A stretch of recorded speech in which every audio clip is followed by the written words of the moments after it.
Hello friends, Vishnu Shalini latest review. വാട്ടർഫാൾസിൻ്റെ അടുത്ത് ഒറ്റയ്ക്ക് ഇങ്ങനെ വിഷമിച്ച് നിൽക്കുന്ന പപ്പിമോളുടെ അടുത്തോട്ട് ശാലിനി ചെന്നിട്ട് ചോദിക്കുക, എന്ത് പറ്റി? എൻ്റെ പപ്പിമോക്ക് പനിയുണ്ട്. പനിയൊന്നും കാണുന്നില്ലല്ലോ. പിന്നെ എന്താ? ഒന്നുമില്ല ചേച്ചിയമ്മേ. അതൊന്നുമല്ല, എന്തോ ഉണ്ട്. ചേച്ചിയമ്മയോട് പറ. ഞാൻ എൻ്റെ അച്ഛനെയും അമ്മയെക്കുറിച്ച് ആലോചിച്ച് പോയതാ ചേച്ചിയമ്മേ. പപ്പിമോൾ അങ്ങനെ പറഞ്ഞതും ശാലിനിയുടെ ഇടനെഞ്ചിലൊരു കൊള്ളിയാൻ മിന്നുന്ന പോലെ ആയിപ്പോയി. ശാലിനി അങ്ങ് ഞെട്ടി വിഷമിച്ച് നിൽക്കുവാണ്. ഈശ്വര, ഞാൻ പ്രസവിച്ച എൻ്റെ പൊന്നുമോളാണല്ലോ ഇങ്ങനെ പറഞ്ഞത്. നമ്മൾ വന്ന ഈ ടൂറിൽ എൻ്റെ അച്ഛനും അമ്മയും കൂടെ ഉണ്ടായിരുന്നെങ്കിൽ നല്ലതായിരുന്നു, അല്ലേ ചേച്ചിയമ്മേ? ശാലിനി അത് കേട്ടോണ്ട് മുട്ടുകുത്തിയ കുഞ്ഞിൻ്റെ മുന്നിലങ്ങ് ഇരിക്കുവാണ്. ചങ്ക് നീറുന്ന വേദനയോടെ കരഞ്ഞുകൊണ്ട് ശാലിനി പറയുക, പൊന്നുമോളെ, ഇപ്പം ഞാനാ എൻ്റെ മോടെ അമ്മ. ആ നിൽക്കുന്ന വിഷ്ണു അച്ഛൻ കണ്ടല്ലോ, അതാണ് മോടെ അച്ഛൻ. നിറകണ്ണുകളോടെ ശാലിനി പറയുക, നമ്മളെ അച്ഛനും അമ്മയും 2 മക്കളുമാ. എൻ്റെ മോൾ ഇതങ്ങനെ മനസ്സിൽ കാണണം, മറ്റൊന്നും ചിന്തിക്കേണ്ട.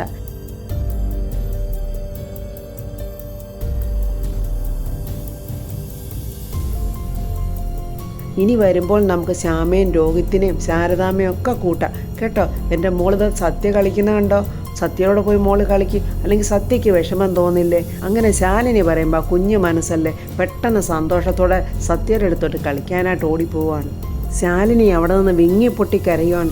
ഈശ്വര, എൻ്റെ ഒരു വിധി നോക്കിക്ക്. സ്വന്തം മോളോട് ഞങ്ങളാണ് നിൻ്റെ അച്ഛനും അമ്മയെന്ന് പറയാൻ പറ്റുന്നില്ലല്ലോ. എൻ്റെ പപ്പിമോൾ ഒരുപാട് സങ്കടപ്പെടുന്നുണ്ടല്ലോ എൻ്റെ ഭഗവാനെ. ഇനി എങ്ങനെയാ എൻ്റെ പപ്പിമോളോട് സത്യങ്ങളൊക്കെ ഞാൻ തുറന്നു പറയുന്നത്? അവൾ മനസ്സിൽ പ്രതിഷ്ഠിച്ചിരിക്കുന്നത് അവളുടെ അച്ഛനും അമ്മയും അല്ലെന്നറിയുമ്പോൾ ഈശ്വര, എൻ്റെ മോൾ എങ്ങനെയായിരിക്കും പ്രതികരിക്കുന്നത്?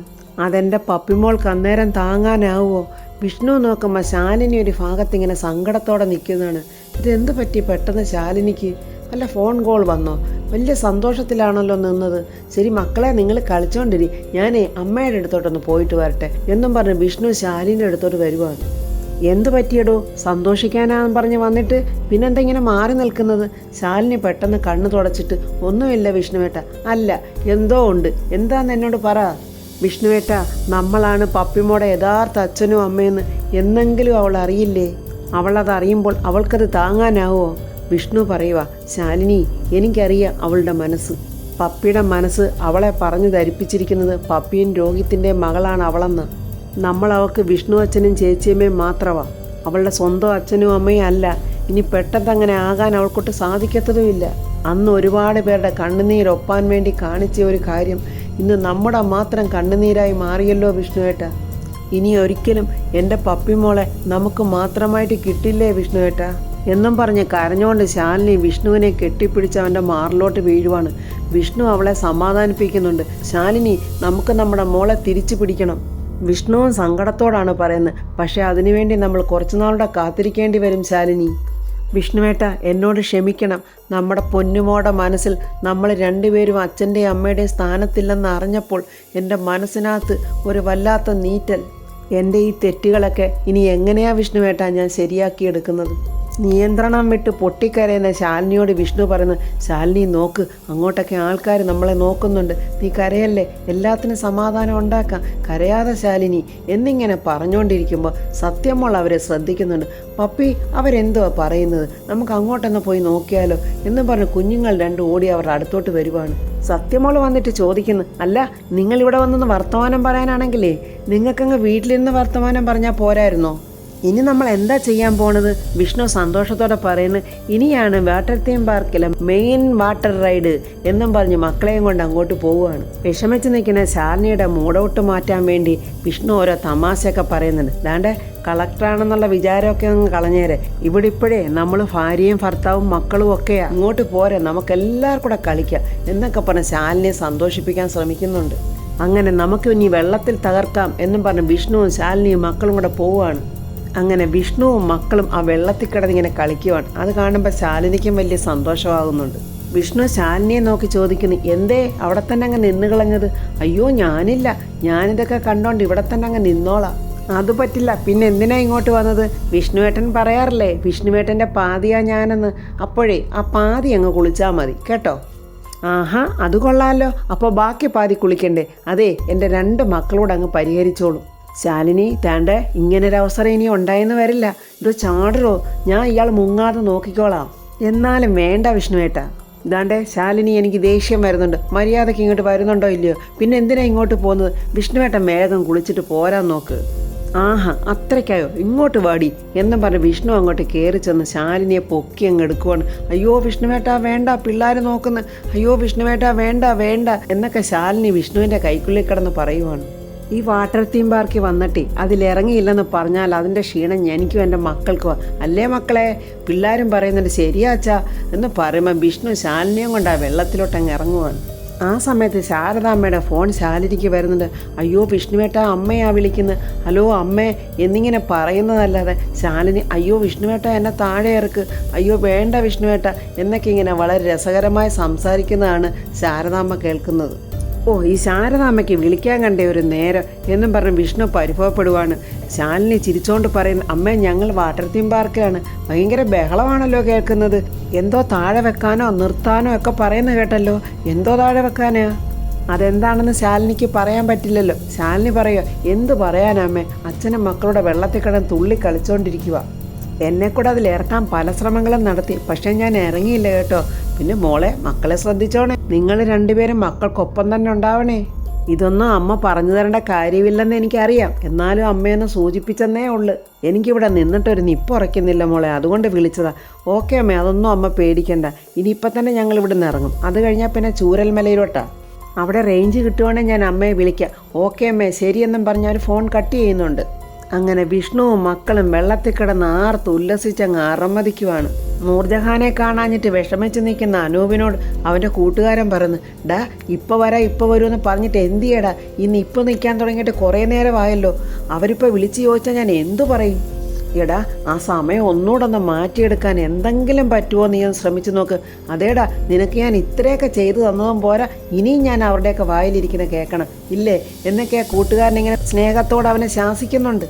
ഇനിയിപ്പോൾ അല്ലാതെ നമ്മൾ എന്ത് ചെയ്യൂടാ, നമുക്കങ്ങോട്ട് തിരക്കിപ്പോയാൽ? ആ ബെസ്റ്റ്, നീ ഇപ്പോൾ അങ്ങോട്ട് തിരക്കിച്ചെല്ല്. എന്നിട്ട് വേണം നിന്നെ നാട്ടുകാർ കെട്ടിയിട്ടടിക്കുന്ന ആ ഭീകര ദൃശ്യം കൂടെ ഞങ്ങൾ കാണാൻ. പോരാത്തൊരു പെണ്ണ് കേസും അതറിഞ്ഞിട്ടുണ്ടെങ്കിലേ എൻ്റെ വീട്ടിൽ നിന്ന് എന്നെ അങ്ങ് ഇറക്കി വിടുകയും ചെയ്യും നിൻ്റെ കൂടെ വന്നതിന്.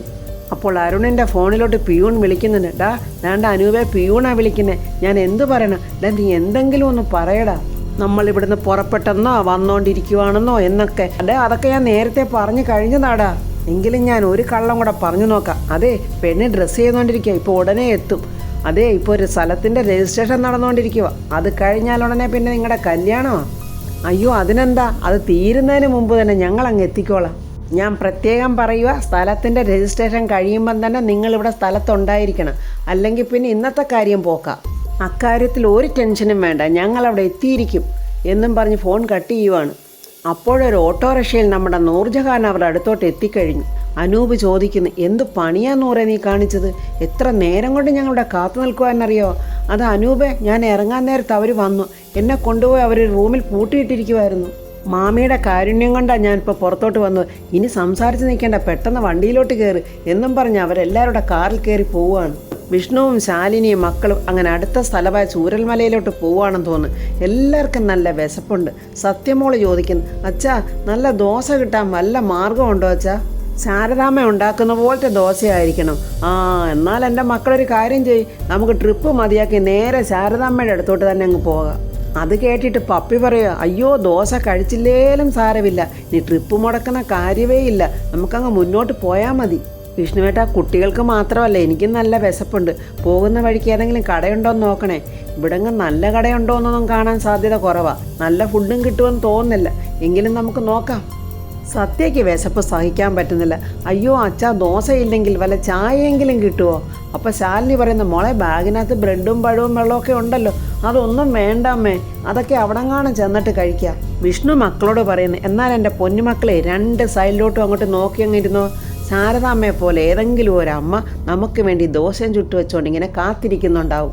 അവരങ്ങനെ കുറേ നേരം വണ്ടി ഓടിച്ച് വരുമ്പോൾ റോഡ് സൈഡിൽ നല്ല മുഖഐശ്വര്യമുള്ള ഒരമ്മ ഇങ്ങനെ തട്ടുദോശ ഉണ്ടാക്കുന്നു. അവിടെ ഒന്ന് രണ്ട് പേര് കഴിക്കുന്നുമുണ്ട്. അവരുടെ ഒരു കൊച്ചുമകളാണെന്ന് തോന്നുന്നു അവിടെ നിന്ന് എന്തൊക്കെയോ എഴുതിക്കൊണ്ട് ഇരിക്കുവാണ്. അവരത് കണ്ടുകൊണ്ട് വണ്ടി അവിടെ നിർത്തുവാണ്. ഞാൻ പറഞ്ഞില്ലേ മക്കളെ, ഇവിടെ എവിടെയെങ്കിലും ഇങ്ങനൊരു കടയുണ്ടാവുമെന്ന്. അപ്പോൾ ഇതാണോ വിഷ്ണു അച്ഛൻ പറഞ്ഞ ഇവിടുത്തെ ശാരദാമ്മ? അങ്ങോട്ട് നോക്കിക്കേ, നിങ്ങളെപ്പോലൊരു കുട്ടീന്ന് പഠിക്കുന്നത് കണ്ടോ? അങ്ങനെ അവരെല്ലാവരോടും അങ്ങോട്ട് ഇറങ്ങിച്ചെന്നിട്ട് വിഷ്ണു ആ അമ്മയോട് ചോദിക്കുന്നു, എന്താമ്മേ കഴിക്കാനുള്ളത്? ദോശയുണ്ട് മോനെ, പിന്നെ ഉപ്പുമാവും ഉണ്ട്. അത് അമ്മ കുട്ടികൾക്ക് ദോശയും കൊടുത്തിട്ട് ഞങ്ങൾക്ക് രണ്ടുപേർക്കും ചായയും മതി. ശാലിനി ആ അമ്മയോട് ചോദിക്കുന്നത്, എന്താ കുഞ്ഞ് ഇവിടെ വന്നിരുന്ന് പഠിക്കുന്നത്? മോളെ ദോ ആ കാണുന്നതാണ് ഞങ്ങളുടെ വീട്. അങ്ങോട്ട് നോക്കുമ്പോൾ ഏത് സമയത്ത് നിലംപൊത്തി വീടാവുന്ന ഒരു പഴയ വീടാണ്. കാറ്റടിക്കുമ്പോൾ പേടിയാ മോളെ. അതാ കൊച്ചിനെ ഞാൻ ഇവിടെ കൊണ്ടുവന്ന് എൻ്റെ കൺവെട്ടത്തിരുത്തി പഠിപ്പിക്കുന്നത്. ഞാൻ വീട്ടിലുള്ളപ്പോൾ മാത്രമേ എൻ്റെ മോളെ ഞാൻ വീട്ടിലിരുത്തത്തുള്ളൂ. എന്തെങ്കിലും സംഭവിച്ചാൽ എനിക്ക് എൻ്റെ കുഞ്ഞിനെയും പിടിച്ചുകൊണ്ട് ഓടാമല്ലോ. പുതിയ വീട് വെക്കാനുള്ള അപേക്ഷയൊക്കെ കൊടുത്തതാ, ഒരു രക്ഷയുമില്ല. ചെല്ലുന്ന സ്ഥലത്തൊക്കെ ചെല്ലുമ്പോൾ അവർ ചോദിക്കുന്നത് അവർക്ക് എന്തോ കൊടുക്കുമെന്ന്.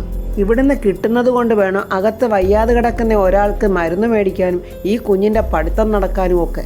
ആ അമ്മ അങ്ങനെയൊക്കെ പറഞ്ഞപ്പോൾ സങ്കടം തോന്നിയിട്ട് ശാലിനി അടുത്ത് ചെന്ന് ആ കുഞ്ഞിനോട് ചോദിക്കുന്നു, മോൾ എത്രയിലാണ് പഠിക്കുന്നത്? 6ാം ക്ലാസ്സിലാണ് എന്നിങ്ങനെ പറയുമ്പോൾ അവിടെ മുത്തശ്ശി പറയുന്നു, നല്ലോണം പഠിക്കും മോളെ, ക്ലാസ്സിലെല്ലാത്തിനും ഫസ്റ്റാണ് അവള്. എൻ്റെ മകളുടെ കുഞ്ഞ 3-4 വർഷം മുമ്പ് അവൾ ക്യാൻസർ വന്ന് മരിക്കുമ്പോൾ എൻ്റെ കുഞ്ഞിനൊരു അല്ലലും വരാതെ നോക്കിക്കോണേ എന്ന് പറഞ്ഞ് എന്നെ ഏൽപ്പിച്ചിട്ട് പോയതാ. നല്ലൊരു ബാത്റൂം പോലും എൻ്റെ ഈ കുഞ്ഞിന് കെട്ടിക്കൊടുക്കാൻ ഈ മുത്തശ്ശിയെ കൊണ്ട് കഴിഞ്ഞിട്ടില്ല. പെൺകുട്ടിയല്ലേ വളർന്നു വരുന്നത്, അത് ഓർക്കുമ്പോൾ പേടിയാ. അടച്ചുറപ്പുള്ള ഒരു മുറിയെങ്കിലും പണിയാൻ പറ്റിയാൽ മതിയായിരുന്നു എന്നൊക്കെ ഇങ്ങനെ സങ്കടത്തോടെ ശാലിനിയോട് പറയുവാണ്. അപ്പോൾ ഫ്രണ്ട്സ്, ശാലിനി ആ അമ്മയ്ക്കൊരു വീടിനുള്ള കാര്യങ്ങളൊക്കെ ശരിയാക്കുമെന്നുള്ളതിൽ യാതൊരു സംശയവും വേണ്ട. ആ മോളിൽ ശാലിനിയെ തന്നെ കാണുന്നുണ്ട്. അതുകൊണ്ട് ആ കുഞ്ഞിൻ്റെ പഠിപ്പ് കാര്യവും നമ്മുടെ ശാലിനി തന്നെ ഏറ്റെടുക്കുമെന്നുമുള്ള പ്രതീക്ഷയോടെ അടുത്ത റിവ്യൂവുമായി നമുക്ക് നാളെ കാണാം. എൻ്റെ ഈ റിവ്യൂ ഇഷ്ടപ്പെട്ട ലൈക്കും കമൻസും, സബ്സ്ക്രൈബ് ചെയ്യാത്തവർ സബ്സ്ക്രൈബ് ചെയ്യണേ.